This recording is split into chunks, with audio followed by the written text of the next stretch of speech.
This hearing turned into far more than a routine oversight session. What viewers are about to watch is a revealing clash over accountability, credibility, and the direction of the Department of Justice under the Trump administration. Quote, if you come for law enforcement, the Trump administration will come for you, end quote.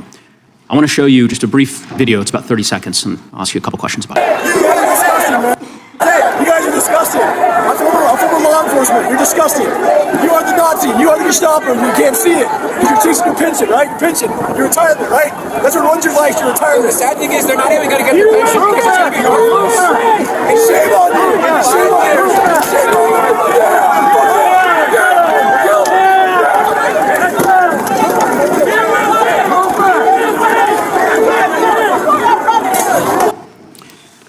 Attorney General Bondi, that man works for you now, right? Who was that, Congressman? The man in that video, the one who was in the police-worn body cam footage, the one allegedly yelling, "Kill him," at police officers on January 6th, his name is Jared Wise. He does work for us. He works for you at the Department of Justice. He does. This is an individual whom a federal grand jury indicted for 2 felonies and 4 misdemeanors related to his participation in the attack on January 6th. One of those charges was forcibly assaulting, resisting, opposing, impeding, intimidating, and interfering with police with the intent to commit another felony. This is who you choose as the chief law enforcement officer of the United States of America to hire at the Department of Justice. Someone on video yelling, "Kill him," at police officers, right? I believe he was pardoned by President Trump. Oh, he was pardoned. You're right. You're right. Pardoned by President Trump for his offense. Pardoned for yelling, "Kill him," at police officers.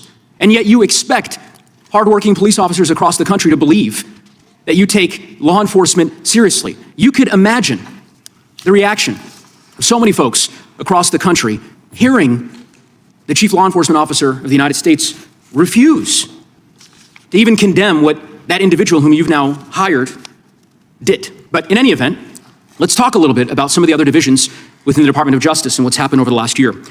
You're familiar with the Public Integrity Section of the DOJ's Criminal Division. I think it's referred to as PIN. Is that right? Yes. Okay. Do you know which presidential administration under which the PIN was first created? I can tell you what administration that the weaponization was ended under. I'll reclaim my time. This wasn't a trick question. You don't get to Madam Attorney reclaim General. your time. Madam Attorney General. Because I don't like it. Mr. Chairman, will you explain the way that he does reclaim his time? Because I don't answer a question to your satisfaction? Mr. Chairman. Madam Attorney General, the time belongs to the gentleman from Colorado. The president under which PIN was created was Gerald Ford. It was created after Watergate. I'm not asking a question, Madam Attorney General. The administration under which it was created was Gerald Ford. When you first started as the Attorney General of the United States, there were 35 people working in that office. There are now 2 people working in that office because you have gutted it. How many people work for the National Cryptocurrency Enforcement Team in the Criminal Division today?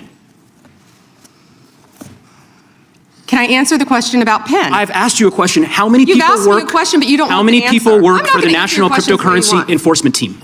You won't answer how many I'll people? answer PIN. You, PIN will not be you know what? weaponized. You know what? What's Madam funny Attorney about General, this? I'll say to the chairman. What's funny about this? Chairman, you know what the answer is? And I think I understand funny why the about Attorney General this? does not want to answer the question. Because you eliminated the National Cryptocurrency Enforcement Team last year. So I understand why you don't want to tell the American people who works there. Yeah, I no one understand works why there you don't want to anymore, talk about Madam Mohammed Attorney Solomon General. in So, your district. In any event, who murdered people. Mr. Chairman, will you stop the clock so his time is not wasted by the witness? I've been very generous with allowing extra time when we have these little disputes. I understand. You got the time, Mr. Neguse. I might as well ask the chairman these questions. I'd be happy to answer some of your questions. What's profound, the questions I've asked, the crime in your I've district. asked, Mr. Chairman, are not trick questions. They're not gotcha questions. They're actually basic questions about how the Department of Justice functions and the unwillingness of this Attorney General to answer them in good faith. When a member of Congress asks how many people work at the National Cryptocurrency Enforcement Team and the Attorney General refuses to answer it, it is not a coincidence. It's because she eliminated the team. Why? Because her boss, the President of the United States, is making money hand over fist, $1.4 billion over the course of the last year through cryptocurrency holdings. I think what is happening at the Department of Justice is a disgrace, Mr. Chairman, and I would urge you to gain control of this hearing. With that, I yield back the balance of my time. Yeah. I would ask the gentleman, does he agree with the standing up of the Deputy Attorney General for dealing with fraud? That's something that's happened in this administration for a time. You talked about PIN.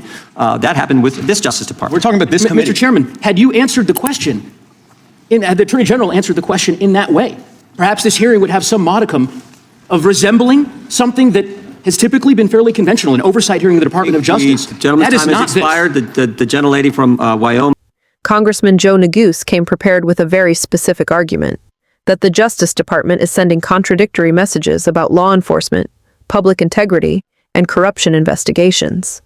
And instead of getting direct answers, he repeatedly ran into deflections, interruptions, and attempts to change the subject.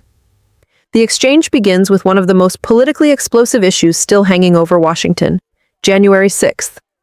Neguse introduces body cam footage of a man identified as Jared Wise, a January 6th participant who was accused of shouting threats at police officers during the Capitol attack. The key point Neguse is making is not just about the pardon itself, but about what happened afterward. According to the congressman, this same individual now works inside the Department of Justice under Attorney General Pam Bondi. That matters because the Trump administration has spent years branding itself as the strongest defender of law enforcement in America. Neguse's argument is essentially this: how can the administration claim to back the blue while employing someone tied to violent anti-police rhetoric during January 6th? He's trying to force viewers to confront what he sees as a contradiction between the administration's messaging and its actions. And notice something important in Bondi's response. She does not condemn the behavior shown in the video. Instead, she immediately pivots to the fact that the individual was pardoned by President Donald Trump. That's a subtle but important distinction. Neguse is arguing morality and institutional standards. Bondi responds with legality and presidential authority. Those are two very different conversations, and that tension is what drives the confrontation. But the hearing becomes even more significant when it shifts into the structure of the DOJ itself. Neguse starts asking about the Public Integrity Section, often called PIN, a unit created after Watergate to investigate corruption by public officials. Most Americans have probably never heard of it, but it plays a major role inside the Justice Department. Its purpose is to protect the government from abuse of power and political corruption, regardless of party. Neguse points out that the office reportedly shrank dramatically under Bondi's leadership. That accusation matters because critics of the Trump administration have repeatedly argued that anti-corruption mechanisms inside government agencies are being weakened at the very moment concerns about political influence and conflicts of interest are growing. Then the hearing moves into cryptocurrency enforcement, and this is where the clash becomes especially revealing. Neguse asks a straightforward question about the National Cryptocurrency Enforcement Team. Instead of giving a direct answer about staffing or whether the unit still exists in its previous form, Bondi repeatedly tries to return to earlier talking points. Neguse becomes visibly frustrated because, from his perspective, basic oversight questions are being avoided. To understand why this matters, viewers need context. Cryptocurrency regulation has become one of the biggest emerging issues in Washington. Federal investigators use these teams to track fraud, cybercrime, money laundering, sanctions evasion, and financial crimes involving digital assets. Critics worry that weakening enforcement while political figures profit heavily from crypto-related ventures creates the appearance of a conflict of interest. That's why Neguse brings up Trump's reported crypto holdings and financial gains. He's connecting two arguments together. First, that enforcement capacity was reduced, and second, that the administration may benefit politically or financially from weaker oversight. Whether viewers agree with that accusation or not, that is clearly the broader point he is trying to establish during the hearing. Another important thing viewers should notice is the procedural battle happening underneath the argument itself. Oversight hearings are supposed to function through direct questioning and direct answers, but throughout this exchange, there's a breakdown in that process. Neguse repeatedly tries to reclaim his time. Bondi attempts to pivot or answer different questions, and the chairman steps in multiple times. The result is not just political theater. It reflects a larger problem in modern congressional oversight. Lawmakers increasingly struggle to get clear factual answers in highly polarized hearings. And politically, this exchange exposes a larger Democratic critique of the Trump-era DOJ.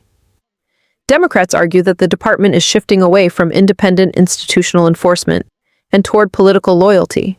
They point to the January 6th pardons, changes inside anti-corruption offices, and the dismantling or weakening of specialized enforcement teams as evidence of that shift.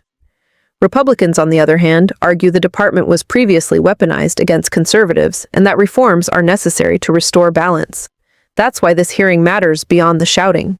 It's not just about one employee, one office, or one unanswered question. It's about competing visions of what the Justice Department is supposed to be: an independent institution insulated from politics, or an agency that reflects the priorities and ideology of the elected administration in power. As you watch this exchange, pay attention not only to what is said, but also to what isn't answered directly. Sometimes the most revealing moments in congressional hearings are not the speeches themselves, but the questions officials avoid. If you believe government officials, regardless of party, should answer tough questions transparently and under oath, make sure to like, subscribe, and share this video. Follow for more detailed breakdowns of congressional hearings, Justice Department oversight, and the political battles shaping American democracy in real time.